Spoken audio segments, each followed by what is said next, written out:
One more thing to check when it comes to brakes is your brake lights. When you operate the brake lever or the brake pedal, the light should come on top of the tail light.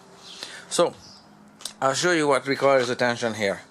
This brake lever makes a clicking sound, and a clicking sound comes from operating a small switch.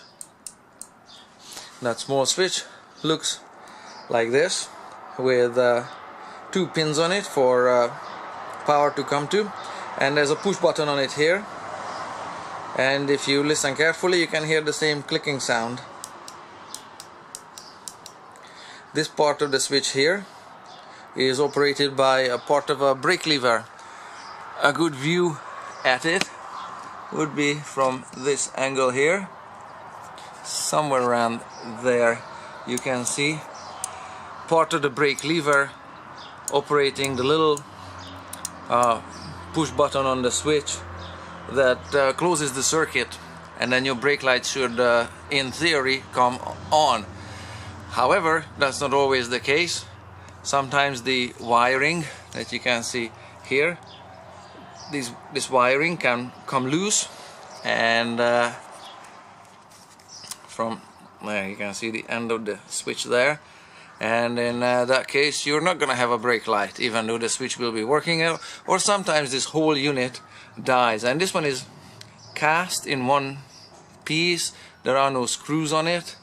There's nothing to fix. You're gonna have to replace it. It's like, I don't know, $5, $10, something like that, and it's mounted with one single screw, typically on the underside of this brake lever bracket there.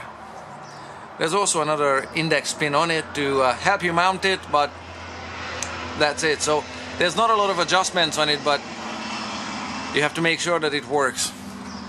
And to do that, just switch the ignition on, operate the lever, and there, check the tail light. Okay, so that's done. The other brake switch is here at the brake pedal. This pedal also operates a switch. The wiring for the switch is running here underneath this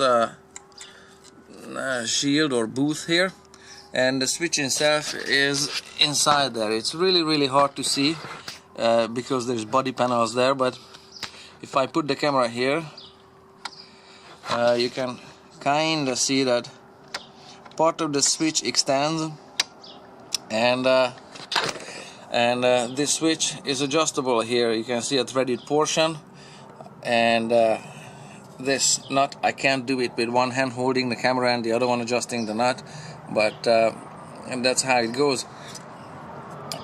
You have to move this nut either up the threaded section of this switch or down, depending on if you want to have the brake light actuated sooner or later.